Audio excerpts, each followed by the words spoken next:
Are you having a hard time figuring out what to get Dad for Father's Day? You should check out Row 1 Brand's Vintage Pictorum Gallery. They have America's best sports art. With over 7,200 historic sports prints, you're assured to find something unique for Dad this Father's Day. Instead of a boring old tie, get him a historic baseball photo taken by Henry High Sandom at the historic Polo Grounds Stadium in New York City during the 1894 Temple Cup. Or, if he's an NFL buff, check out the 1963 vintage NFL poster. These are so good looking that you'll be amazed how they turn out. Shop now at sportshistorynetwork.com/row1 and save 15% off your order. The legendary Sumerian Kings List is considered one of the greatest sources of information on ancient Mesopotamia. On this list, there was a lone female named Kubaba. Her reign of the city-state Kish was around 2500 BC, and she is thought by many to be the first queen in recorded history. Much is unknown about her reign, just like much is unknown to many about this week's story, the first NFL team in the city of Buffalo. And oddly enough, the city of Buffalo has a nickname, and that is the Queen City. Welcome to the Football History Dude podcast, where each episode is a journey back in time to learn about the rich history of the NFL. Your host is Arnie Chapman. Football is his passion, and he wants you to come along with him to explore the yesteryear of the gridiron. So hop on board his DeLorean and let's get this baby up to 88 miles per hour. This time as we step off the DeLorean, the date is April 30th, 1921, and we are at Akron, Ohio, because we are here to witness the Akron Pros be awarded the first ever NFL championship. Now there's an article from the Akron Beacon Journal dated May 2nd, 1921. It kind of summed it up, and it is stated as such. At the meeting, Frank Need and Art Ranney, owners of the Akron Professional Club, were presented with the large, loving cup donated by the Brunswick Blake Collender, the cup to be personal property of the team winning it 3 years. The Akron team was also officially proclaimed the world's professional football champions of 1920. End quote. Because there you go. Akron Pros, the first ever NFL champion. But wait. You see, this week's guest tells of a story about how this was a closer race than we might have even known. His name is Jeff Miller, and Jeff's going to ride shotgun with us to take us back to that first year to learn about the first team in the city of Buffalo, the first NFL team. Not the Buffalo Bills, hailing from the American Football League. No, we're talking about the Buffalo All-Americans. Now, Jeff himself, he's a Buffalo historian and author, and the reason why I asked him to stop by this week's episode is to drop a little bit of gridiron knowledge nuggets on you about the first true team, the first NFL team, that is, of the Queen City, which is Buffalo. But why him? I mean, well, the dude, he wrote a book on the team and is a walking Buffalo history juggernaut. He's an award-winning author writing around the history of Buffalo, but primarily football-related. One book he even co-authored with legendary coach Marv Levy. So, I'll just say, he's got a little bit of knowledge about how football has gone down in the city of Buffalo. And I'll go ahead and leave links to the show notes and to his dedicated page for all of these books so you can go and check them out yourself. By the way, you can get to the dedicated page for Jeff Miller by heading to thefootballhistorydude.com/Jeff Miller. Again, that's thefootballhistorydude.com/Jeff Miller. Also, I ask that you please subscribe for free to this show by mashing that little subscribe button in your podcast player of choice. That way you get the hottest, freshest off the press episodes, well, each and every week. But let's get after those gridiron knowledge nuggets on the first NFL team in the city of Buffalo. I turn it over the show to Mr. Jeffrey Miller. Take it away, Jeff. Hey, Jeff, welcome to the show. Oh, thank you for having me, Arnie. Oh, for sure. And what we want to do here is we want to step off the DeLorean and we want to unpack Jeff Miller. How did you get into football and early professional football it is? You know, tell me that origin story. Well, when I was younger, I always wanted to be a writer. So I was always, writing and doing whatever, articles. And I had written a local history book. I come from a small town called Lime Lake in New York. And I had written a local history book. And when I was going to write my next book, I had just read about a gentleman named Jim Alinger, who at the time was 99 years old, was the oldest surviving former NFL player. And he was being inducted into Greater Buffalo Sports Hall of Fame. And I was kind of interested in it because I was a football fan, but, I didn't really think much of it. But the funny thing is, a couple of days later, I went to the Buffalo Public Library to do some research on my next book, which was actually going to be a Civil War book. And when I opened up some of the old scrapbooks they had, the first thing I opened to was an article about the Buffalo All-Americans, and I thought it was a little bit too weird that I came across the two similar things in the same week. So I did a little more research, and then I found out it was a pretty fascinating story. I decided to write the book, and it gave me an opportunity to bring together my love of history, my love of football, and my love of writing, and it led to the book Buffalo's Forgotten Champions. Sure, yeah, and you have a lot of other books too, but in this particular one, we're going to talk about, the Buffalo All-Americans, one of the original teams of the NFL or American Professional Football Association. Let's go ahead and hop on the DeLorean. Let's go to the origin story of the Buffalo All-Americans. How did it all begin? Well, Buffalo had a semi-pro sandlot team prior to 1920, the 1920 being the year the National Football League or the American Professional Football Association was formed. They had a team in they would play a lot of the Ohio League teams. They had a team called the Buffalo Niagaras that started back in 1916 or so, and they became the Buffalo Prospects around 1919. They played other teams from around New York State, Rochester Jefferson, teams from Syracuse, and they also played some of the Ohio League teams as well. And that team is the nucleus that became the Buffalo All-Americans in 1920. Some of the players from that team included guys like Barney Lepper and Tommy Hewitt, who became very important in the formation of the Buffalo All-Americans in 1920. So then 1920, that's really I guess you could say the beginning of the All-Americans? Yeah, that would really be the beginning of it, because that's, a lot of these players that, the team was named after who were actual All-American players were not on the team prior to that. So when the new professional football league was being started in 1920, a lot of cities wanted to have representation. So the Rochester Jeffersons were there, and most of the Ohio League teams were there. Buffalo did not have a representative at that first meeting in Canton, but they did join the league shortly afterwards. They were considered charter members from the very beginning, but they weren't at the initial meeting. But what happened was, when this team got together, there was no real formal name for it. So the first 3 or 4 weeks, there was no real name other than they called them the Buffalo Professionals, because they didn't have a name like the Lions or the Tigers or whatever. The local newspapers started to call them the All-Americans because there were so many All-Americans on the team. There was Heine Miller, there was Murray Shelton, there was Lou Little, there was Swede Youngstrom, a bunch of guys who had been actual college All-Americans.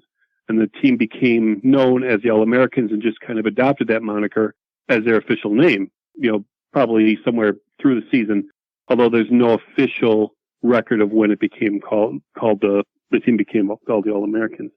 But the thing is that, Buffalo was like a lot of other cities that played these sandlot games in the 1910s. They wanted to be in on this new professional football league, thinking maybe someday it's going to be like Major League Baseball. And, and look at some of the teams that were around in those days. You had the Decatur Staleys, who became the Chicago Bears. You had the Chicago Cardinals, who are now the Arizona Cardinals. So a lot of those teams, Green Bay Packers came in the league in 1921. So this league did evolve into the league we know it today. Who was backing them financially then, or their owner? Did they have one? Yeah, they had an owner. His name was Frank McNeil. He was a lawyer, and he was also in the lumber business, I believe. He was the guy with the money behind the league. The initial leases for the Canisius Villa, which is where the All-Americans played their home games, was signed by Barney Lepper, who was a member of the Prospects, and Tommy Hewitt also was there. But it was Lepper and McNeil who signed the lease for the Villa. So, Lepper was considered one of the original owners of the team, and Tommy Hewitt was the coach. So it was the three of them who basically were the movers and shakers behind the team. So was he active as far as promoting the team, or was it more of he was a financial backer? McNeil? Oh, he was very active. He was every week, during the week, you would see several articles about the football team in the local papers. And, there was always McNeil talking up the team or promoting them in some way. There was always some quote from him in the paper to, promote the team or the next game, whoever was coming to town, whether it was the, Canton Bulldogs or whoever, they usually had a quote from McNeil. And who did you say was the coach again? The coach was Tommy Hewitt. Tommy Hewitt was from the University of Michigan, and he had also been the coach of the Buffalo teams in the late 1910s and stayed with the Buffalo All-Americans when they became professional. So then this first year they get started, of course, that's, they've been around a little bit in Buffalo before, but that 1920 season, they kind of had a historic pace to start the year off, didn't they? Yeah, they did. In 1920, the first 7 games of the season, it was just mentioned on Sunday Night Football recently, but the first 7 games of the season, they actually had a 218-point differential between themselves and their opponents. Their aggregate score was 218 points greater than their opponent. The next closest was the New England Patriots of this year, who started out their first 7 games with something like 179 or something like that. I can't remember the score, but they were on some kind of torrid pace at that point. And, obviously they weren't playing teams of the caliber, that they were equal to, but because they were playing a lot of semi-pro and sandlot teams in those days as well, because a lot of those, cities, their teams that were sandlotters, they joined the league and they didn't have these All-Americans like the Buffalo team did. So the Canton Bulldogs, the Buffalo teams, some of these other teams, they have really good rosters, but a lot of the teams like the Muncie Flyers or the Tonawanda Lumberjacks or some of these other teams, they were just a bunch of sandlotters who wanted to join the league and thought if they got into the league, that made them professional. Unfortunately, it didn't work out that way. Right. So how did Buffalo get all of these All-Americans to play for their team then? Well, that's one thing I'm not really certain of, other than, probably recruitment by Tom. I'm assuming it was mostly Tommy Hewitt. He had some connections because he had, played in the Ohio League and he had played at Michigan. And so he probably knew a lot of people. He was able to probably entice some of these people like Aki Anderson, Swede Youngstrom, Lou Little, Lud Ray. But I believe it was, more than anything, it was the money. I'm sure Frank McNeil gave them a lot more money than they were being offered at somewhere else. Yeah, because Rochester's, not right down the road, but I guess that'd probably be the closest proximity, and they were pretty much bootstrapping it.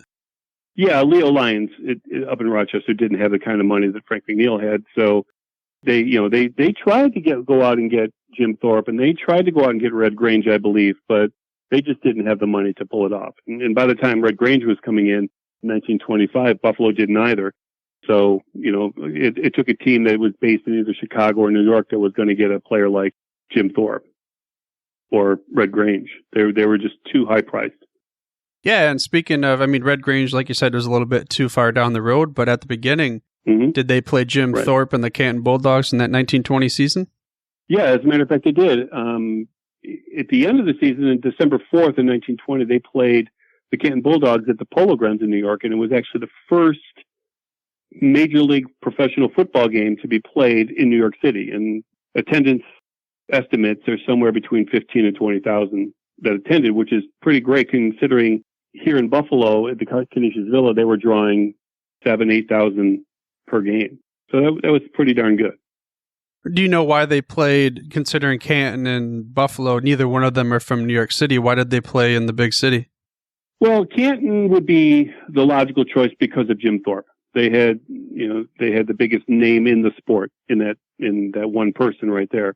And Buffalo, they had accumulated such a great record, and all their players, being All-Americans, were pretty well known. So if you were going to New York City, you've heard of Swede Youngstrom, you've heard of Aki Anderson, you've heard of Murray Shelton. These guys were pretty well known. So it was a good fit. It was a good matchup, and it was a good game. The All-Americans won 7-3. So, here in Buffalo, we can pat ourselves on the back for that. Right. Because we've had a few disappointments in more recent years, but that was a pretty big game. The first big game in New York City. Well, being that was such a big game, 1920, like you said, near the end of the year, they beat the Bulldogs. Does that mean that they ended up being crowned the champions of the first season? No, unfortunately, that it didn't work out that way. The league in those days did not have a head-to-head playoff or a championship game. What they did was they determined their champion by deciding, or by a winning percentage, by who had the best winning percentage. And in 1920, the Akron Pros won it because they finished 8-0-3. The All-Americans finished 9-1-1. And if they would have counted the ties as they did later on, okay, the Akron Pros would have had the same percentage as the All-Americans. I think it would have come out to 863 or something like that as a winning percentage for both teams. So it would have been a tie. But because the Akron Pros didn't lose a game, they were given the title. So did the Buffalo All-Americans ever play against Akron that year then, the champs? Yeah, they did. On the final game of the season, as a matter of fact, the very next day after playing Canton at the Polo Grounds, they came home to Buffalo and they played Akron, and they played into a 0-0 tie. Akron, of course, was quarterbacked by Fritz Pollard, who was the first African-American head coach in NFL history. But they played them to a 0-0 tie, which left Akron undefeated at 8-0-3 and Buffalo at 9-1-1. But like you said, they had to play them basically right after they played Canton Bulldogs in New York.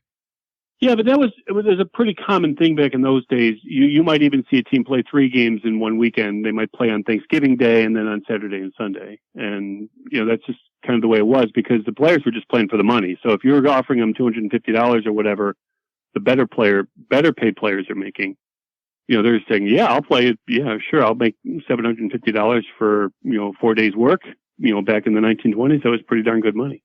Right, yeah, for sure. And, it was a little bit different than it is nowadays with the millionaire contracts and everything and no guarantees. So I would imagine, hey, you got a game to play. Let's strap it up. Right, exactly. Yeah, and most of the players, the guys who weren't well known, they were making, $50 a game, whatever, 75. It was the guys that were the better known players like the Swede Youngstroms and the Aki Andersons who were making a little bit more like, $200 a game. If you were an All-American, just like today, the better known you are, the better money you can make. You keep bringing up Swede Youngstrom. Why do you bring him up so much? Well, he's one of my favorites. He is, I like to extol him as Buffalo's first true football superstar. He was a guard with the team. He only weighed about 188 pounds, but he was a all-pro guard 3 consecutive years.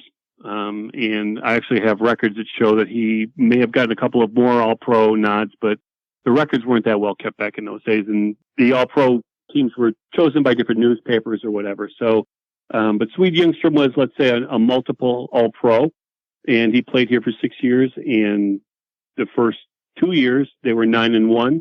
And he was just a really good player. And after he left Buffalo, he went to play for the Frankfurt Yellow Jackets, where he won the league championship there. So he's a pretty interesting player. He was an All-American coming out of Dartmouth, and he was a rock for this team. So would it be safe to say that if you had to vote for somebody to make it in the Professional Hall of Fame, he'd be somebody? Yeah, I've actually made my feelings about that pretty public. I go on the PFRA website, and I will let people know that I believe Youngstrom is probably the best lineman of the era who's not in the Pro Football Hall of Fame.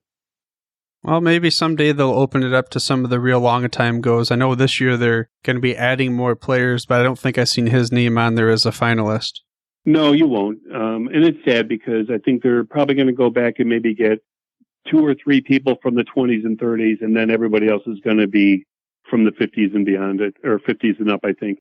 And even then it's going to be, maybe a couple guys from the AFL. But, I just don't feel confident that they're going to go back and look at these guys seriously because, quite frankly, I don't think a lot of the historians that are, involved are really that interested in going back that far. They're more interested in names that are more familiar to people. So you're probably not going to see a guy like Swede Youngstrom make it in. There's a couple of guys from the Packers in those days that are being looked at, Labby Dilwig and Laverne Llewellyn. The Buffalo All-Americans never won a championship, so there's really nothing sexy about them. Yeah, but I mean, like you kind of alluded to it, but that first 2 seasons, they were arguably the best team in the league. I mean, 1921 season 2, they had what I'll call a championship controversy. Can you talk about that a little bit?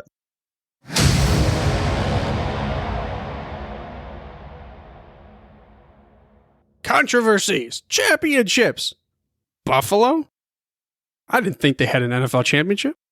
Well, I guess maybe we'll find out in the next week's episode, because that's when you're going to have to wait to hear the rest of this interview with Jeff Miller to talk about the 1921 Buffalo All-Americans Championship, or the controversy that was.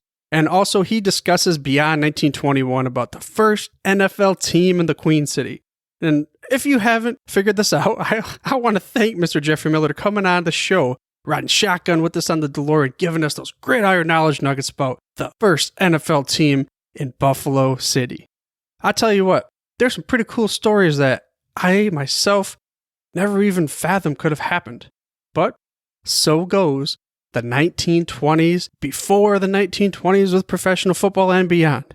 It's crazy to think how the NFL has got to where it is, now in the 100th season. And we're almost at the end of the 100th season. So, let's take a step back. Let's go ahead and if you like this show, why don't you go ahead and share it with at least one more football geek such as yourself, because we want to make sure everybody knows about the history of the game. And also, if you want to learn more about Jeff Miller and all of his books, you can head to his dedicated page on the website. That's at thefootballhistorydude.com/Jeff Miller. Again, that's thefootballhistorydude.com/Jeff Miller. Now, next week, we're going to go ahead and hear about that 1921 championship. Well, the controversy that was. And learn more about that first NFL team in Buffalo. But for now, dudes, I'm through if you're through.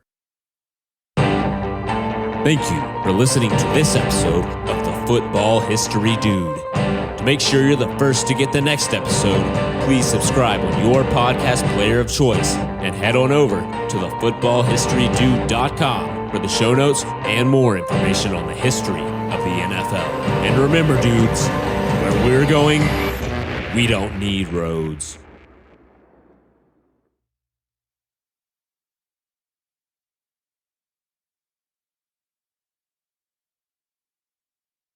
We here at the Sports History Network proudly partner with 26 podcasts, all revolving around the history of sports.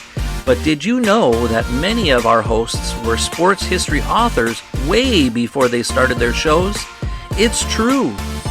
We've got Joe Ziemba, host of When Football Was Football, Joe Zagurski, host of Pro Football in the 1970s, Mark Morthier, host of Yesterday Sports, Tommy Phillips, host of Lombardi Memories, and Scott Adamson, co-host of From the 55-Yard Line.